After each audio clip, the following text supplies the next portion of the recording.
বিএনপির লাঠি দেখে ভয় পেয়ে অস্ত্রের ওপর ভর করে ক্ষমতায় থাকতে চায় সরকার, বললেন মির্জা ফখরুল। সন্ত্রাস নয়, জনগণের আস্থা নিয়েই রাজনীতি করে আওয়ামী লীগ।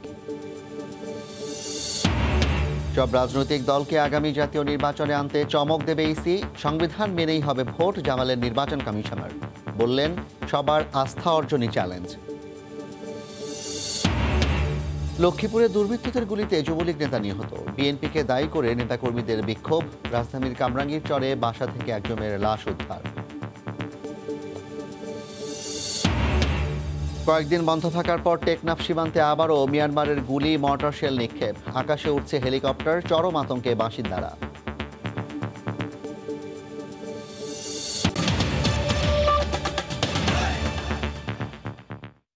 দেখছিলেন শিরোনাম। প্রবাসী সময়ের সঙ্গে আছি আমি জাফর সাদিক। সন্তানের ছবি প্রকাশ্যে আনলেন শাকিব খান ও শবনম বুবলী।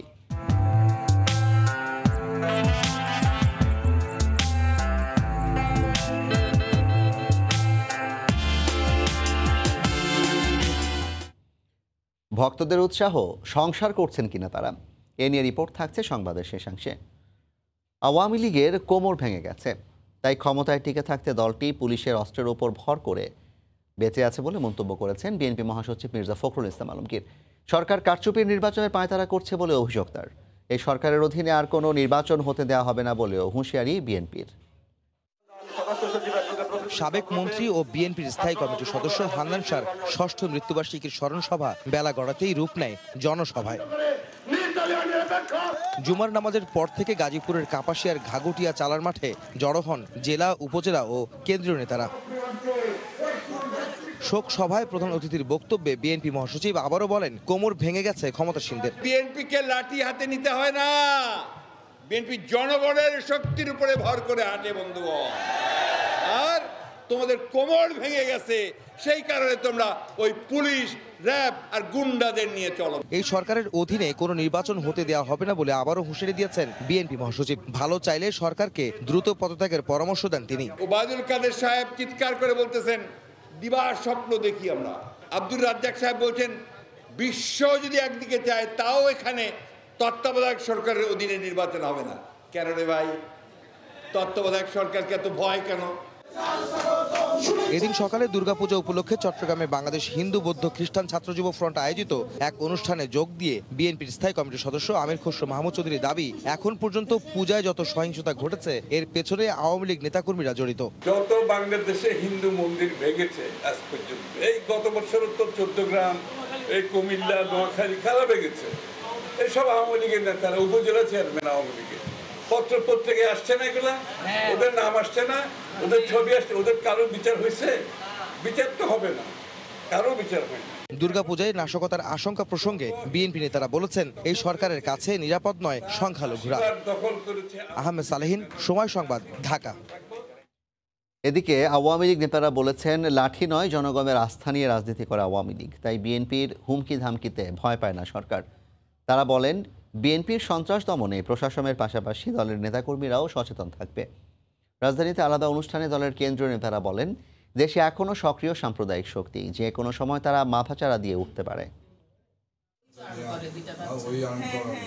রাজধানীর হাজারীবাগে বিএনপির হামলায় আহত নেতাকর্মীদের দেখতে শুক্রবার দুপুরে রাজধানীর পঙ্গু হাসপাতালে যান আওয়ামী লীগের নেতারা। এ সময় তাদের চিকিৎসার খোঁজ খবর নেন তারা। পরে নেতারা বিএনপিকে উদ্দেশ্য করে বলেন, ধৈর্যের বাঁধ ভেঙে গেলে ফলাফল ভালো হবে না। রাজনীতির নামে তারা সন্ত্রাসের পথ বেছে নিয়েছে, সরকারি অফিস জ্বালিয়ে দিয়েছে, ট্রেন লাইন উপরে ফেলেছে। আমরা পরিষ্কারভাবে বলতে চাই যে আমাদের ধৈর্যেরও একটি সীমা রয়েছে। সেই ধৈর্যের বাঁধ যদি ভেঙে যায় তার ফল ভালো হবে না। রাজপথে শান্তিপূর্ণ আন্দোলনের মধ্য দিয়ে আমরা আমাদের গণতান্ত্রিক অধিকার, আমরা আমাদের মৌলিক অধিকার, শান্তি সৃষ্টির লক্ষ্যে আমরা শান্তিপূর্ণ উপায়ে জনগণকে সাথে নিয়ে এই সশস্ত্র সন্ত্রাসী বিএনপি জামাতি গুন্ডাদেরকে আমরা প্রতিহত করব, মোকাবেলা করব। এর আগে সকালে এক অনুষ্ঠানে আওয়ামী লীগ সাধারণ সম্পাদক ওবায়দুল কাদের বলেন, আওয়ামী লীগের সঙ্গে দেশের জনগণ রয়েছে, আর বিএনপি ভর করেছে লাঠির ওপর। তারা এই হাঁটু ভাঙা দল এবং লাঠি ভর করে দাঁড়িয়েছে। আমাদের হাঁটু ভাঙবে না, কোমরও ভাঙবে না। জন্মটা এই পলিমাটির দেশ, এই বদ্বীপ বাংলা মাটি অনেক গভীরে। এদিন ধানমন্ডি কার্যালয়ে দুর্গাপূজা উপলক্ষে হিন্দু সম্প্রদায়ের নেতৃবৃন্দের সঙ্গে সৌজন্য সাক্ষাৎ করেন আওয়ামী লীগ সাধারণ সম্পাদক। আর চট্টগ্রামে হরিজন সম্প্রদায়কে প্রধানমন্ত্রী দেয়া উপহার বিতরণ অনুষ্ঠানে তথ্যমন্ত্রী বলেন, পূজা আসলে বিএনপি সহ কিছু রাজনৈতিক দল অপচেষ্টায় লিপ্ত হয়। বিএনপি সহ কিছু রাজনৈতিক দল আছে সাম্প্রদায়িকতা এবং ভারত বিরোধিতা, এটি হচ্ছে তাদের রাজনীতির মূল প্রতিপাদ্য। তাই পূজা আসলে, তারপর বৌদ্ধ সম্প্রদায়ের কোনো অনুষ্ঠান আসলে তারা তখন নানা ধরনের বিভ্রান্তি ছড়ানোর চেষ্টা চালায়। পূজা উপলক্ষে আইন শৃঙ্খলা রক্ষাকারী বাহিনীর পাশাপাশি দলীয় নেতাকর্মীদেরও সজাগ থাকার আহ্বান জানান আওয়ামী লীগ নেতারা। মাথাছাড়া দিয়ে উঠে আফজাল হোসেন, সময় সংবাদ, ঢাকা।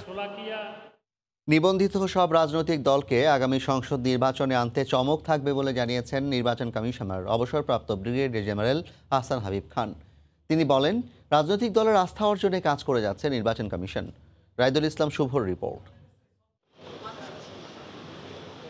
আগামী বছরের শেষে অথবা ২০২৪ সালের শুরুতে দ্বাদশ জাতীয় নির্বাচন করতে কর্মপরিকল্পনা হাতে নিয়েছে নির্বাচন কমিশন। সুষ্ঠু, নিরপেক্ষ ও অংশগ্রহণমূলক নির্বাচনের লক্ষ্যে নিবন্ধিত রাজনৈতিক দলগুলোর সঙ্গে সংলাপ করে কমিশন। তবে সাড়া মেলেনি বিএনপি সহ বেশ কয়েকটি দলের। দায়িত্ব নেওয়ার পর ৯ মাস গড়ালেও রাজনৈতিক দলের আস্থা অর্জনে এখনও কাঠখড় পোড়াতে হচ্ছে নির্বাচন কমিশনকে। তবে নিজেদের উপর আস্থা রেখে কমিশন বলছে, সকল নিবন্ধিত রাজনৈতিক দলকে নির্বাচনে আনতে চমক দেখাবে ইসি। সমস্ত কিছু নির্যাতন সকলের আস্থা অর্জন করার জন্য XYZ আমার কোনো ম্যাটার না, সকলের। এই নির্বাচন কমিশন হচ্ছে ৩৯টা দলের নির্বাচন কমিশন। নিজ দফতরে সাংবাদিকদের প্রশ্নের জবাবে কমিশনার বলেন, শেষ পর্যন্ত সব দল না আসলে সংবিধান অনুসারেই আগাবে কমিশন। আমাদের শেষ পর্যন্ত আপনারা আমাদের কর্মকাণ্ড দেখছেন, আপনারা বুঝছেন এবং ভবিষ্যতেও দেখবেন। শেষ পর্যন্ত আমরা চেষ্টা করে দেব সকল দলের পার্টিসিপেশনে একটা নিরপেক্ষ অবাধ নির্বাচন করা। আমি মঙ্গলের জন্য করছি বলে বিশ্বাস করি এবং এটাই করে দেখাবো। এবং হয়ে যাওয়ার পরে আমি আগেও বলেছি যে প্রত্যেকটা জায়গায় ইলেকশন হওয়ার পরে সেই ভোটারকে জিজ্ঞেস করেন কেমন ছিল, ওই এলাকায় যে সাংবাদিকরা কভার করছে তাদেরকে জিজ্ঞেস করেন কেমন ছিল। আসছে সংসদ নির্বাচনের পাশাপাশি রংপুর সহ অন্যান্য সিটি কর্পোরেশন নির্বাচনেও ইভিএম ব্যবহার করা হবে। কাজী হাবিবুল আওয়াল নেতৃত্বাধীন বর্তমান নির্বাচন কমিশন গত মার্চ মাসে দায়িত্ব নেয়। পরবর্তী সংসদ নির্বাচন আয়োজনের দায়িত্ব তাদের উপরেই থাকছে। রাইদুল ইসলাম শুভ, সময় সংবাদ, ঢাকা। দেশের বর্তমান উন্নয়নের চিত্র তুলে ধরতে নেতাকর্মীদের প্রতি আহ্বান জানিয়েছেন প্রধানমন্ত্রী শেখ হাসিনা। অতীতে বিএনপি বিরোধী রাজনৈতিকদের উপর যে অত্যাচার চালিয়েছে তা বিদেশিদের জানাতে আওয়ামী লীগের প্রবাসী নেতাকর্মীদের নির্দেশ দেন তিনি। বৃহস্পতিবার ভার্জিনিয়ায় রিটস কার্লটনে প্রধানমন্ত্রী শেখ হাসিনার সঙ্গে স্থানীয় আওয়ামী লীগ ও এর সহযোগী সংগঠনের নেতাকর্মীরা সাক্ষাৎ করেন। এ সময় তাদের সঙ্গে বেশ কিছুক্ষণ কথা বলেন আওয়ামী লীগ সভাপতি। তিনি বলেন, গণতান্ত্রিক ধারা অব্যাহত রয়েছে বলে দেশে বহুমাত্রিক উন্নয়ন নিশ্চিত করা সম্ভব হয়েছে। এই গতি ধরে রাখতে সবার সমন্বিত সহযোগিতা প্রয়োজন। প্রধানমন্ত্রী বলেন, আওয়ামী লীগের শাসনামলে মানুষ ভোটের অধিকার ফিরে পেলেও অতীতে বিএনপি তা হরণ করেছিল।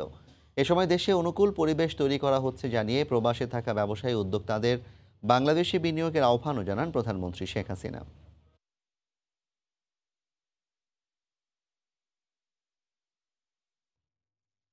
লক্ষ্মীপুরে দুর্বৃত্তদের গুলিতে ইউনিয়ন যুবলীগের সহসভাপতি আলাউদ্দিন পাটোয়ারি নিহত হয়েছেন। শুক্রবার রাতে সদর উপজেলার বশিকপুর ইউনিয়নের রশিদপুর এলাকায় এ ঘটনা ঘটে। পুলিশ ও স্বজনরা জানান, স্থানীয় পোদ্দার বাজার থেকে মোটরসাইকেলে করে নিজ বাড়িতে যাচ্ছিলেন আলাউদ্দিন। এ সময় আগে থেকে ওঁত পেতে থাকা 5 থেকে 7 জন তার মোটরসাইকেলের গতিরোধ করে গুলি করেন। এ সময় তার চিৎকার স্থানীয় এগিয়ে এলে পালিয়ে যায় সন্ত্রাসীরা। পরে তাকে উদ্ধার করে লক্ষ্মীপুর জেলা সদর হাসপাতালে নেওয়া হলে কর্তব্যরত চিকিৎসক মৃত ঘোষণা করেন। এই ঘটনার জন্য বিএনপিকে দায়ী করেছেন আওয়ামী লীগ ও যুবলীগের নেতাকর্মীরা। অভিযুক্তদের দ্রুত গ্রেফতার করে আইনগত ব্যবস্থা নেওয়ার আশ্বাস দিয়েছে পুলিশ।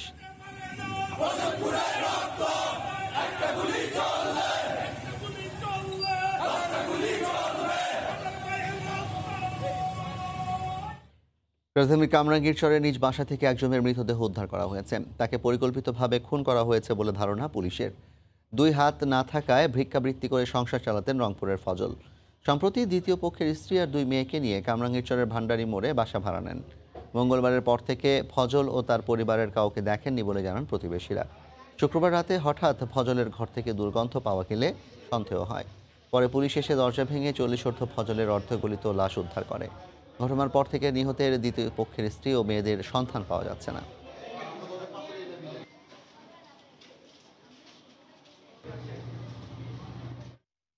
কয়েকদিন বন্ধ থাকার পর এবার টেকনাফ সীমান্তে গুলি, মর্টারশেল নিক্ষেপ করেছে মিয়ানমার। নতুন করে শোনা যাচ্ছে গোলার শব্দ। একই সঙ্গে আকাশে চক্কর দিচ্ছে হেলিকপ্টার। এতে চাপা আতঙ্কে দিন কাটছে সীমান্তের বাসিন্দাদের। টেকনাফের কারাংখালী সীমান্ত ঘুরে বিস্তারিত জানাচ্ছেন সুজাউদ্দিন রুবেল। ক্যামেরায় ছিলেন মোহাম্মদ ফরাজ।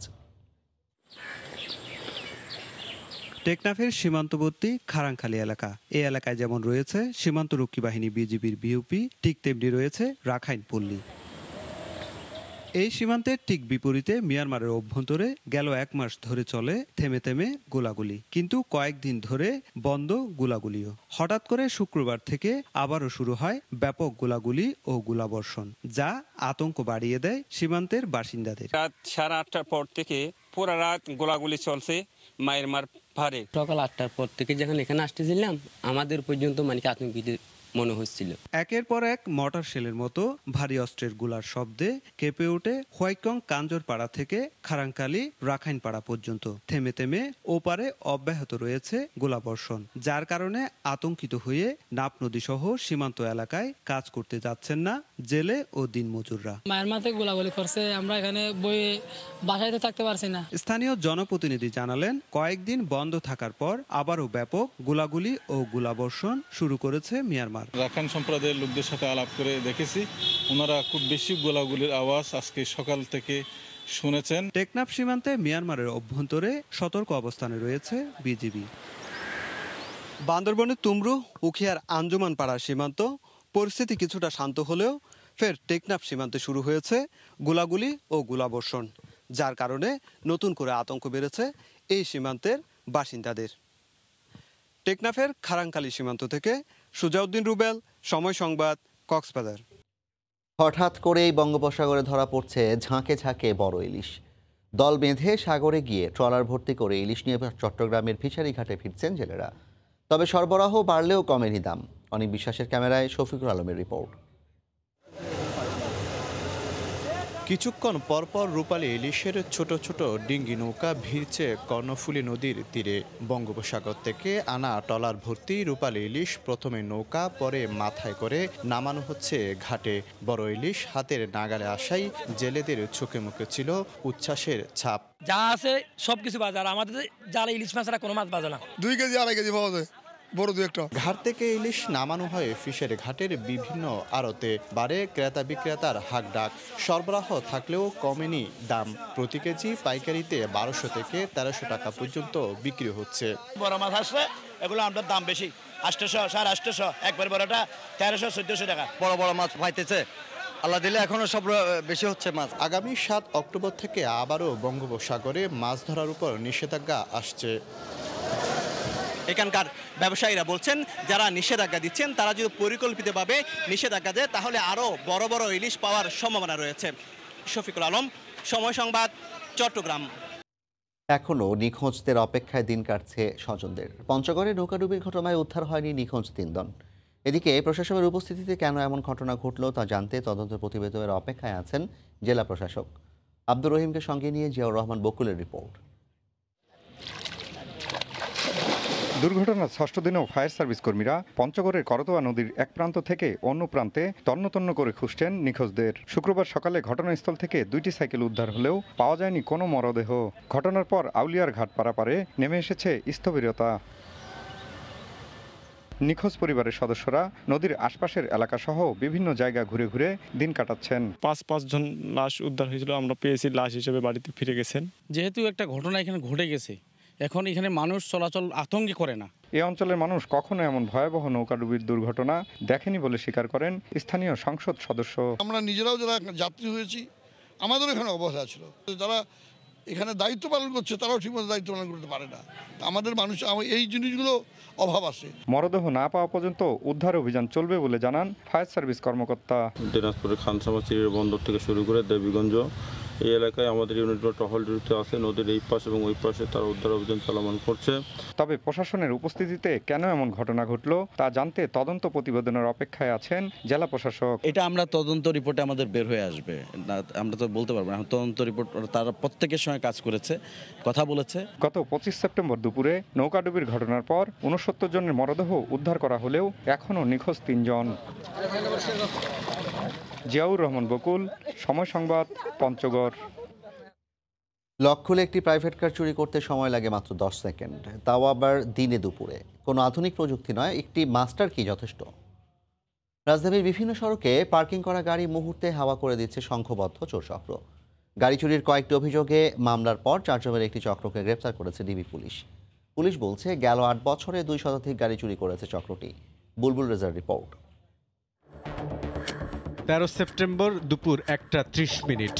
অন্যান্য দিনের মতোই তেজগাঁও শিল্পাঞ্চল এলাকার এই সড়কটিতে গাড়ি পার্কিং করে অফিসে ঢোকেন বেসরকারি প্রতিষ্ঠানে কর্মরত সাইদুল হাসান। টি শার্ট পরা এই যুবক গাড়ির কাছে এসে দাঁড়ান। ফোনে কথা বলার ভঙ্গি করে আশপাশের অবস্থা পর্যবেক্ষণ করতে থাকেন। কারো উপস্থিতি না দেখে টার্গেট প্রাইভেট কারটির দরজা খুলে ভেতরে ঢোকেন। সঙ্গে থাকা মাস্টার চাবি দিয়ে দেয়া হয় স্টার্ট। গাড়ি নিয়ে দেন চম্পট।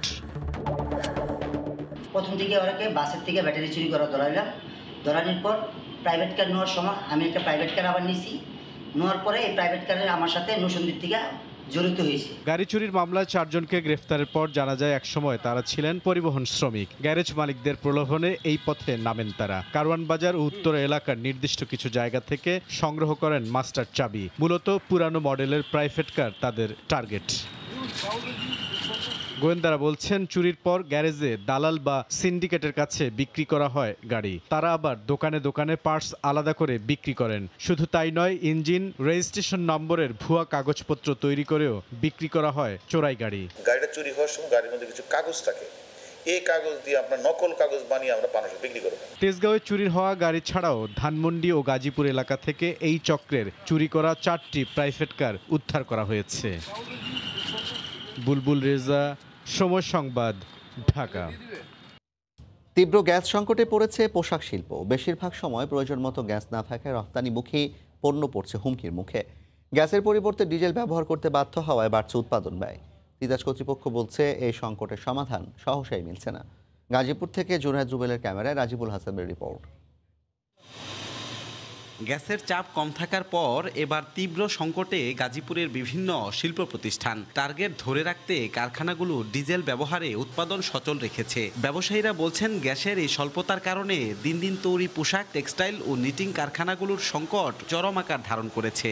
গ্যাস প্রেশার কম হয় তাহলে ওই ডাইংয়ে যে ফেব্রিক্সটা থাকে সেটা টোটালি কালার ডিফারেন্স হয়ে যায় এবং শেড আসে। দিনে কারখানাগুলো চালু রাখতে ব্যয়বহুল ডিজেলের উপর নির্ভর করতে হচ্ছে। এতে পণ্যের উৎপাদন ব্যয় বাড়ছে, আবার উৎপাদিত পণ্য সময় মতো শিপমেন্ট করা কঠিন হয়ে পড়ছে। গ্যাসের অভাবে প্রোডাকশন সময় মতো হচ্ছে না। যেই রেটে আমরা মাল নিচ্ছি, এখন যদি এয়ার শিপমেন্ট হয় তাহলে কিন্তু লাভ তো নাই, উল্টা আরও ডাবল ক্ষতি। সেই ভর্তুকি দিয়ে আমরা চালাতে পারবো না। সংকটের কথা স্বীকার করে তিতাস কর্তৃপক্ষ জানায় সহসা এই সমস্যা সমাধানের সম্ভাবনা নেই। ঘাটতিটার জন্যই যেখানে পাইপলাইন চিকন বা পাইপলাইনের সমস্যা আছে যে এলাকাগুলো আছে সেগুলোতে গ্যাস পাচ্ছি কম, খুব কম। এলএনজি মার্কেট থেকে বেশি দামে এলএনজি কিনা বাংলাদেশ সাস্টেন করতে পারবে না। কিছু কিছু এলাকা দিয়ে সমস্যা থেকেই যায়, কিছুই করার নেই। শিল্প পুলিশের তথ্য মতে গাজীপুরে প্রায় 2165টি নিবন্ধিত শিল্প প্রতিষ্ঠান রয়েছে। এর মধ্যে পোশাক কারখানা 1187টি। রাজিবুল হাসান, সময় সংবাদ, গাজীপুর। একই অবস্থা সাভার ও ধামরাইও। লোডশেডিং আর গ্যাস সংকটে উৎপাদন অর্ধেকে নেমে এসেছে নিটিং, ডাইং ও টেক্সটাইল কারখানাগুলোতে। মালিকপক্ষ বলছে চাহিদার বিপরীতে গ্যাস মিলছে 10 ভাগেরও কম। মোজাফর হোসেন জয়ের পাঠানো তথ্য, মনির হোসেনের ছবি নিয়ে রিপোর্ট। বন্ধ কারখানা, অলস সময় কাটাচ্ছেন শ্রমিকরা, অপেক্ষা বিদ্যুৎ ও গ্যাসের।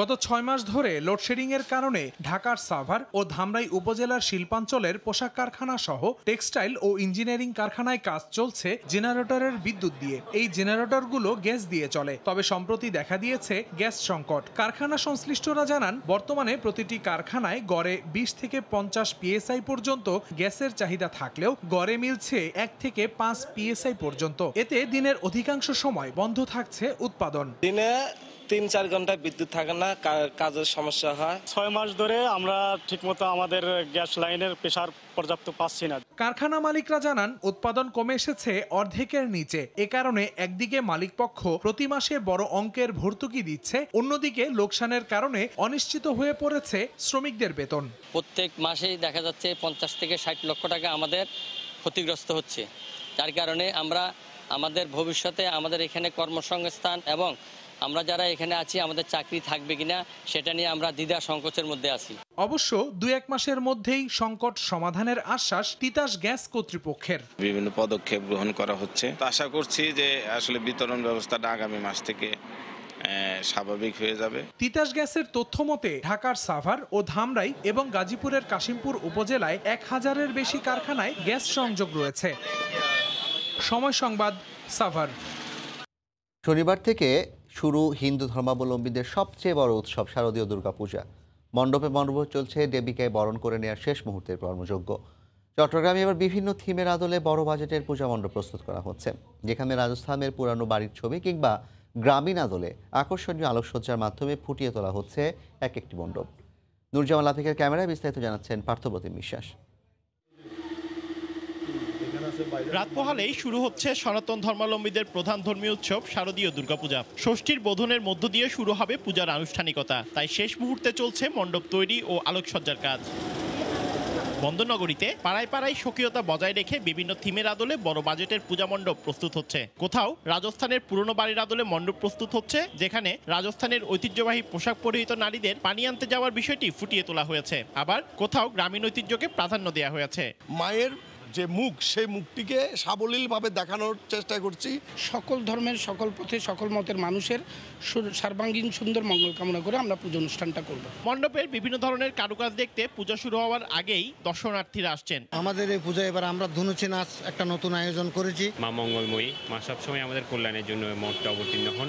বন্দরনগরীতে 283টি মণ্ডপে পূজা অনুষ্ঠিত হবে। যত ধরনের প্রস্তুতি আছে আমাদের নিরাপত্তার জন্য, প্রত্যেকটা প্রস্তুতি শেষ পর্যায়ে রয়েছে। এবার মা দুর্গা হাতিতে চড়ে পৃথিবীতে আসবেন ও নৌকায় করে বাড়ি ফিরে যাবেন। মণ্ডপে মণ্ডপে চলছে শেষ মুহূর্তের প্রস্তুতির কাজ। উচ্চমুখর পরিবেশে সকল ধর্মবর্ণের মানুষের উপস্থিতিতে এবারের পূজা অনুষ্ঠিত হবে, এই প্রত্যাশাই সকলের। কুসুম কুমার স্কুল পূজা মণ্ডপ থেকে পার্থপ্রতিম বিশ্বাস, সময় সংবাদ, চট্টগ্রাম। এদিকে রাজধানীতে রংতুলির আঁচড়ে ফুটিয়ে তোলা হয়েছে প্রতিমা। উৎসব মুখর পরিবেশে পূজা অনুষ্ঠিত হবে বলে প্রত্যাশা সাধারণ মানুষের। নিরাপত্তার জন্য নেওয়া হয়েছে সর্বোচ্চ ব্যবস্থা। ফারজানা আক্তারের রিপোর্ট।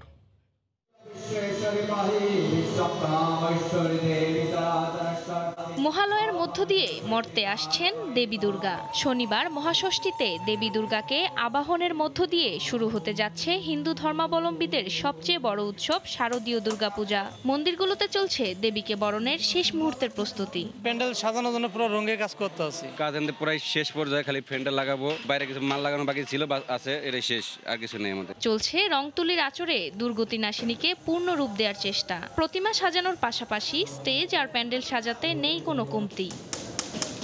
গত 2 বছর করোনার জন্য উদযাপন না হলেও এবার তা পুষিয়ে নেওয়ার চেষ্টা করছেন আয়োজকরা। 5 দিন যাবত কাজ করতেছি, দিন রাত দিয়ে কাজ করতেছি, কাজ আজকে সম্পূর্ণ হয়ে যাবে। এবারের পূজাকে ঘিরে নেওয়া হয়েছে সর্বস্তরের নিরাপত্তা ব্যবস্থা। কাল থেকে শুরু হচ্ছে হিন্দু ধর্মাবলম্বীদের সবচেয়ে বড় উৎসব শারদীয় দুর্গাপূজা। কাল তারা বরণ করে নেবেন মা দুর্গাকে। কোনো ধরনের অপ্রীতিকর ঘটনা ছাড়াই উদযাপিত হবে এবারের দুর্গাপূজা, এমনটাই প্রত্যাশা সবার। রমনার কালী মন্দির থেকে ফারজানা আক্তার, সময় সংবাদ, ঢাকা। এদিকে পঞ্চমীর দুপুর থেকে কলকাতার পূজা মণ্ডপগুলোতে ছিল উপচে পড়া ভিড়। তৃণমূল সরকারের দুর্নীতিকে থিম করে এবার দুর্গাপূজা করছে পশ্চিমবঙ্গ রাজ্য বিজেপি। বিশ্বজিৎ দাস ও সুস্মিতা হালদারের ছবিতে পারমিতা আচার্যকে সঙ্গে নিয়ে কলকাতার পূজার খবর জানাচ্ছেন সুব্রত আচার্য। রাজ্যে শিল্প নেই, ডানলপ কারখানা বন্ধ, শ্রমিকরা বেকার দাঁড়িয়ে রয়েছে। একই রকমভাবে প্রতিশ্রুত পশ্চিমবঙ্গের ছাত্রছাত্রীদের জন্য দেয়া ক্রেডিট কার্ডের লোনও পাচ্ছে না অনেকে। এই রকম পশ্চিমবঙ্গ সরকারের নানামুখী দুর্নীতির ছবি প্রকাশ করছে বিজেপি আয়োজিত এই শারদীয় দুর্গা উৎসব কমিটি। 2020 সাল থেকে পশ্চিমবঙ্গ রাজ্য বিজেপি নিয়ম করে প্রতি বছর দুর্গাপূজার আয়োজন করে আসছে। দুর্গাপূজায় এ ধরনের রাজনৈতিক থিম নতুন নয়। এর আগে কেন্দ্রীয় বিজেপি সরকারের বিভিন্ন প্রকল্পের প্রতিবাদে কলকাতায় একাধিক পূজা কমিটি দুর্গাপূজার থিম করে পূজা আয়োজন করেছে। এবার বিজেপিও পাল্টা থিমে তুলে এনেছে তৃণমূল সরকারের নানা দুর্নীতির প্রসঙ্গ। আমাদের এখানের বেশিরভাগ পুজোই ক্লাবের পুজো, সব কিছুই খুবই পলিটিক্যালি মোটিভেটেড। এই কাট আউট, ওই কাট আউট, পলিটিক্যাল নেতার কাট আউট দেখছেন। এই পুজোটা একমাত্র পুজো যেটা একটা পলিটিক্যাল পার্টি অর্গানাইজ করে। মধ্য কলকাতার কামারডাঙ্গার পূজায় এবারের থিম আন্দামানের জারোয়া সম্প্রদায়ের জীবন যুদ্ধ। হিন্দু মুসলিম মিশ্রিত এই এলাকায় দুর্গাপূজা বরাবরই দর্শনার্থীদের মধ্যে আলোচনার জন্ম দিয়ে আসছে। জারোয়া সম্প্রদায় যে আছে আন্দামানের বুকে, তারা তো প্রায় বিলুপ্তের দিকে। তাদের মনে রেখে আমরা এবারে জারোয়াদের নিয়ে একটা ভাবনা চিন্তা করেছি।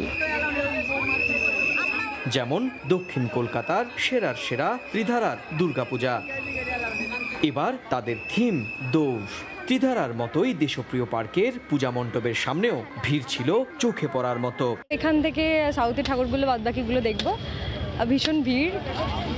শনিবার বোধনের মধ্য দিয়ে দেবীর প্রাণ প্রতিষ্ঠা পাবে, আর এর মধ্য দিয়েই শুরু হবে 4 দিনের পূজার মূল ধর্মীয় আনুষ্ঠানিকতা।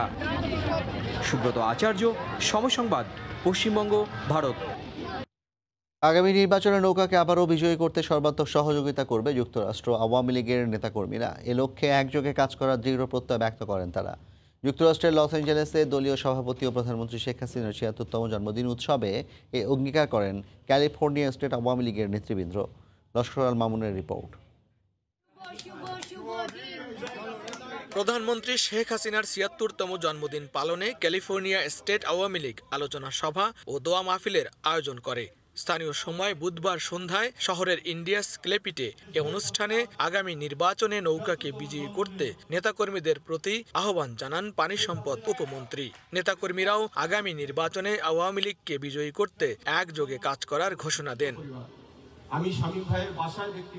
উপমন্ত্রী বলেন, প্রধানমন্ত্রী শেখ হাসিনার উদারতার কারণে বেগম খালেদা জিয়া কারাগারের বাইরে আছেন। 14 বছর আওয়ামী লীগ ক্ষমতায় আন্দোলনের অনেক তারিখ দিয়েছেন। ঈদের পরে, চাঁদের পরে, অমাবস্যার পরে, পূর্ণিমার পরে। লজ্জা লাগার কথা মির্জা ফখরুল সাহেব, আপনাদের নেত্রী খালেদা জিয়া জেলে ঢাকা শহরে 200 লোকেরও মিছিল করতে পারেন নাই। ভালো উকিল নিয়োগ করে নেত্রীকে মুক্ত করতে পারেন নাই। বঙ্গবন্ধুর কন্যা মাননীয় প্রধানমন্ত্রীর উদারতার কারণে কারাগারের বাইরে আছে খালেদা জিয়া। খালেদা জিয়ার পুত্র তারেক রহমানের কোন শিক্ষাগত যোগ্যতা আছে? বাংলাদেশের মানুষ বলে দুর্নীতিতে অনার্স আর মানি লেন্ডারিং এ মাস্টার্স। পরে জন্মদিনের কেক বিতরণ এবং শেখ হাসিনার সুস্বাস্থ্য ও দীর্ঘায়ু কামনা করে বিশেষ দোয়া ও মোনাজাত করা হয়। লস্কর আল মামুন, সময় সংবাদ, লস অ্যাঞ্জেলেস, যুক্তরাষ্ট্র। প্রধানমন্ত্রী শেখ হাসিনার জন্মদিন উদযাপন করেছে কানাডা আওয়ামী লীগ ও এর অঙ্গ সংগঠন। কানাডার মন্ট্রিয়ালে ডাউনটাউনের একটি রেস্তোরাঁয় উদযাপনে অংশ নেন নেতাকর্মীরা। কানাডা আওয়ামী লীগের ভারপ্রাপ্ত সভাপতি সৈয়দ রহমতুল্লাহর সভাপতিত্বে এবং কবি শহীদুর রহমানের সঞ্চালনায় উৎসবের প্রধান অতিথি ছিলেন বেসামরিক বিমান পরিবহন ও পর্যটন প্রতিমন্ত্রী মোহাম্মদ মাহবুব আলী। কেক কাটার পাশাপাশি শেখ হাসিনার দীর্ঘায়ু ও সুস্থতা কামনা করা হয়। তোমার বাংলাদেশ গড়ার মাধ্যমে বঙ্গবন্ধু স্বপ্ন বাস্তবায়নে শেখ হাসিনার জন্য সুদূর প্রবাস থেকে কাজ করে যাবেন বলে জানান বক্তারা।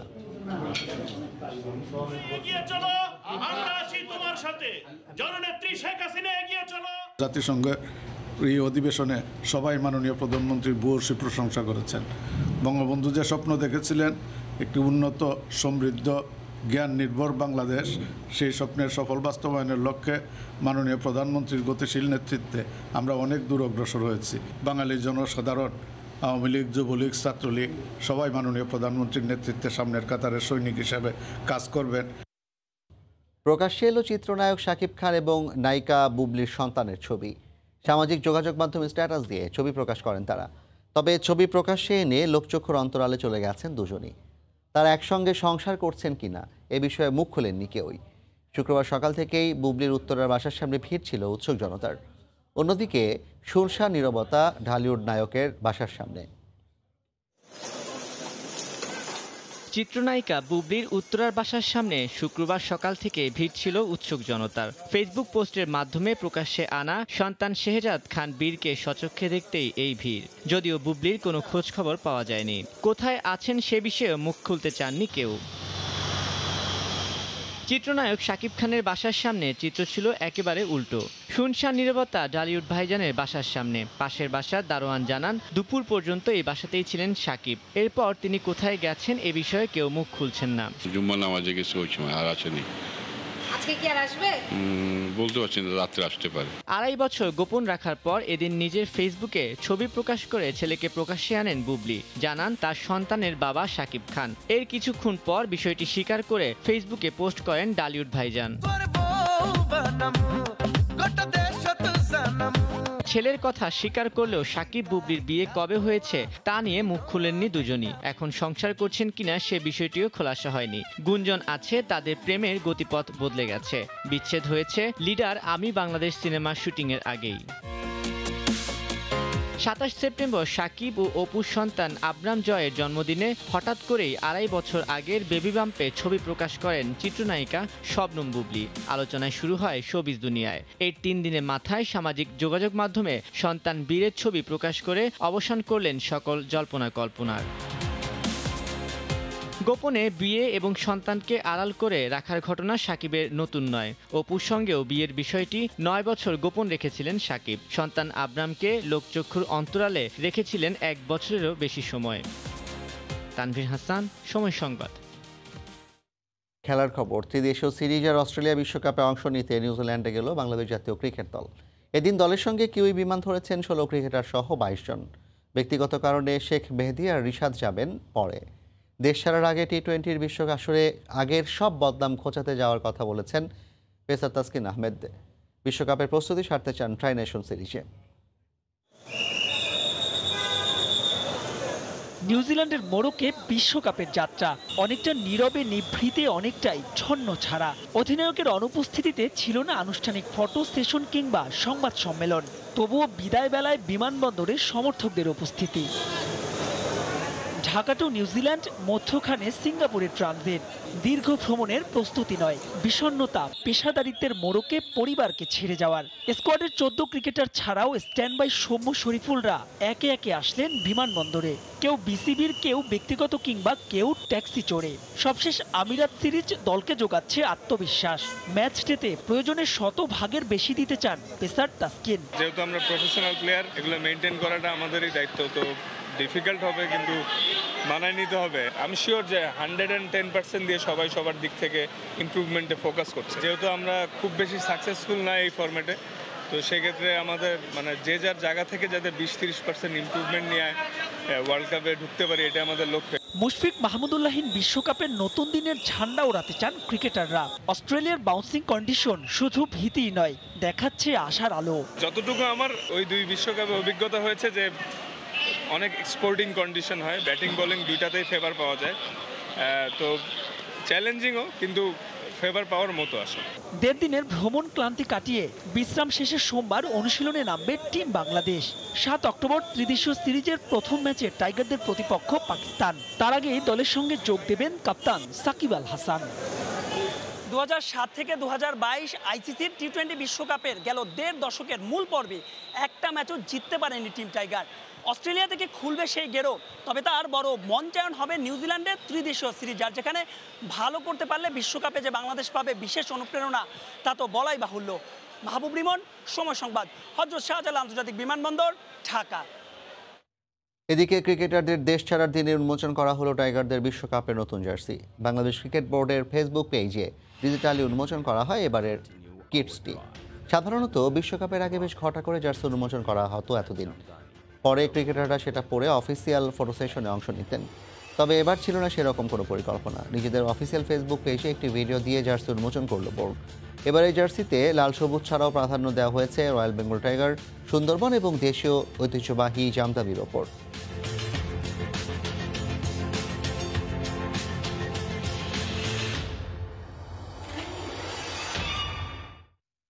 সাফজয়ী নারী ফুটবলারদের জন্য সংবর্ধনা পরিণত হলো ভোগান্তিতে।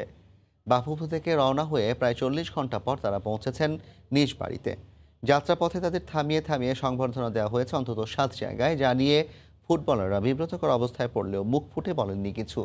তবে সব ঝক্কি ঝামেলা শেষে প্রিয় সন্তানদের কাছে পাওয়ায় সন্তুষ্টি ছিল অভিভাবকদের কণ্ঠে। সাঁঝের আধারে ক্ষুদ্র নৃগোষ্ঠীর ঐতিহ্যগত পরিবেশনায় সিক্ত সাপচইরা। ইতিহাস রচনার পর থেকেই তাদের অপেক্ষায় কলসিন্দুর। তবে ধোবাউড়া পৌঁছতেই দিন পার। মারিয়া তহুরারা তখনও নিজ গ্রাম থেকে 8 কিলোমিটার দূর। শুরুটা চমক দিয়ে হলেও সংবর্ধনা অনুষ্ঠানের বাকি অংশটুকু ছিল গড়পড়তা। তবে দিনের অন্য সব আয়োজনের মতো ছিল না বিশৃঙ্খল। আয়োজন কিছুটা দেরিতে শুরু হলেও ফুটবলারদের সংবর্ধিত করতে পারাটাকেই বড় করে দেখছে ধোবাউড়া প্রশাসন। তাদের প্রথমের যে যাত্রাটা সেটা অনুকূল ছিল না, তারপরেও তারা সকল বাধা বিপত্তি এড়িয়ে, সকল প্রতিকূলতা পেরিয়ে তারা আমাদের জন্য এই জয় ছিনিয়ে নিয়ে এসেছে। নিজ উপজেলায় আনুষ্ঠানিকতা শেষে কলসিন্দুর আসেন ফুটবলাররা। এরপর একে একে গন্তব্যে পৌঁছানোর পালা। প্রিয় সন্তানের অপেক্ষায় বাবা মা তাদের কাছে পেয়ে আনন্দ যেন আর ধরে না। অনেকদিন পরে আমি এর কাছে পেলাম, অনেক ভালো লাগতেছে। খুব ভালো লাগতেছে, প্রশাসন পড়াশোনা নিয়ে আসছে, আমরা খুবই আনন্দিত।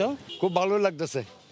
মারিয়া যেহেতু দেশে আয়া পড়লো, ভালোই, আমাদের খুব আনন্দ লাগতেছে। সব আনুষ্ঠানিকতা শেষ করে ফুটবলারদের নিরাপদে পরিবারের কাছে পৌঁছে দেওয়ার গুরু দায়িত্ব ছিল আইন শৃঙ্খলা রক্ষা বাহিনীর কাছে। পুরো যাত্রাপথে তত্ত্বাবধানে ছিলেন বাফুফে কর্মকর্তাও। আমরা ধোবাউড়া থানা ময়মনসিংহ পুলিশের পক্ষ থেকে তারা যতদিন থাকবে তাদের সার্বিক নিরাপত্তা আমরা দেখব। সাফচই নারী ফুটবল দলের 8 জনই এই কলসিন্দুরের। দীর্ঘ ভ্রমণ শেষে ফুটবলাররা ফিরেছেন কলসিন্দুরের আপন গৃহে। আমরাও এসে উপস্থিত হয়েছি এই নারী ফুটবলের তীর্থভূমিতে, যেখান থেকে জন্ম নিয়েছেন সানজিদা মারিয়ার মতো কৃতি ফুটবলার। সামনের দিনে নিশ্চয়ই আরও অনেক প্রতিভাবান ফুটবলার জন্ম দিবে এই কলসিন্দুর। এস এম ইকবাল, সময় সংবাদ, ধোবাউড়া, ময়মনসিংহ। দক্ষিণ এশিয়ার সেরা গোলরক্ষক রূপনা চাকমাকে বীরের বেশে বরণ করে নিল ভুইয়া দামবাসী। দীর্ঘ 3 মাস পর নিজ গ্রামে ফিরলেন তিনি। বাদ্যের তালে তালে নেচে গিয়ে বরণ করে নেওয়া হয় এই মুকুটধারীকে। রাঙামাটি থেকে হেফাজত সবুজের তথ্য ও রাজীব দাস মুন্নার ছবিতে রিপোর্ট। রূপনা দুর্গম পাহাড়ের প্রতিবন্ধকতাকে জয় করেছেন অনেক আগেই। এবার তার অর্জনে যুক্ত হয়েছে নতুন পালক দক্ষিণ এশিয়ার শ্রেষ্ঠ গোলরক্ষক। তাই তাকে এক নজর দেখতে ঘন্টার পর ঘন্টা সড়কের পাশে অপেক্ষায় ছিলেন শত শত মানুষ। বয়সের বাঁধা পেরিয়ে বাদ্যের তালে নেচে গেয়ে সবাই বরণ করে নিয়েছেন এই বাঘিনীকে। গ্রামের মেঠো পথ, বাঁশের সাঁকো পেরিয়ে ছুটে চলা মানুষের গন্তব্য ছিল ভুইয়াদাম গ্রাম। সংবর্ধনা শেষে সেই চেনা পথে নিজের জীর্ণ কুটিরে আসেন রূপনা। মায়ের হাতে তুলে দেন তার শ্রেষ্ঠত্বের পুরস্কার। গ্রামবাসীর এমন আয়োজনে মুগ্ধতার কথা জানালেন রূপনা এবং তার পরিবার। আর তাকে বরণ করতে পেরে খুশি এলাকাবাসী। বলতে গেলে 3 মাস পরে বাসায় চলে আসছে, অনেক আনন্দিত লাগতেছে। আর গ্রামবাসীরা আজকে আমার অনেক শুভেচ্ছা জানাইছে, অনেকই ভালো লাগতেছে। বহুত দিনের হ্যাঁ করা দিচ্ছে, মতন কম লাগছে, এলাকাবাসী ওই মতন সে বহু খুশি লাগছে। আমাদের প্রত্যন্ত অঞ্চল থেকে যে একজন এভাবে দক্ষিণ এশিয়ায় গিয়ে সেরা গোলরক্ষক হবে, সেটা আমাদের জন্য খুবই গর্বের ব্যাপার। পাহাড়ি এলাকার মেয়ে হয়ে যে এত বড় একটা সুযোগ পেয়েছেন এবং খেলার পরে এত বড় একটা যোগ্যতা অর্জন করেছে। রূপনা চাকমা হচ্ছে আমাদের গ্রামের গর্ব, আমাদের পুরো বাংলাদেশের গর্ব, আমাদের পার্বত্য চট্টগ্রামের অহংকার। এজন্য আমরা ওকে সংবর্ধনা দিতে যাচ্ছি। আমিও আমার মেয়েকে রূপনা চাকমার মতো মেয়ে গড়ে তুলতে চাই। রূপনার বাড়ি তৈরি থেকে শুরু করে তাকে দেয়া সকল প্রতিশ্রুতির দ্রুত বাস্তবায়ন চেয়েছেন আয়োজক কমিটির এই নেতা। সরকারের পক্ষ থেকে যে সমস্ত সুযোগ সুবিধা দেওয়ার প্রতিশ্রুতি দেওয়া হয়েছে সেগুলি যেন দ্রুত বাস্তবায়ন হয়। দুর্গম এই ভুইয়াদাম গ্রামেই রূপনা চাকমার বসবাস। সময় সংবাদ, রাঙামাটি। এ পর্যায়ের শীর্ষ সংবাদগুলো জানিয়ে দিচ্ছি আরেকবার। বিএনপির লাঠি দেখে ভয় পেয়ে অস্ত্রের ওপর ভর করে ক্ষমতায় থাকতে চায় সরকার, বললেন মির্জা ফখরুল। সন্ত্রাস নয়, জনগণের আস্থা নিয়ে রাজনীতি করে আওয়ামী লীগ।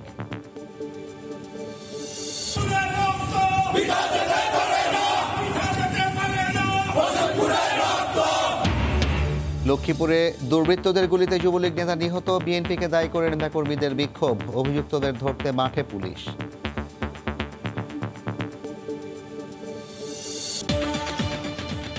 এই ছিল প্রবাসী সময়, সঙ্গে থাকুন সময়।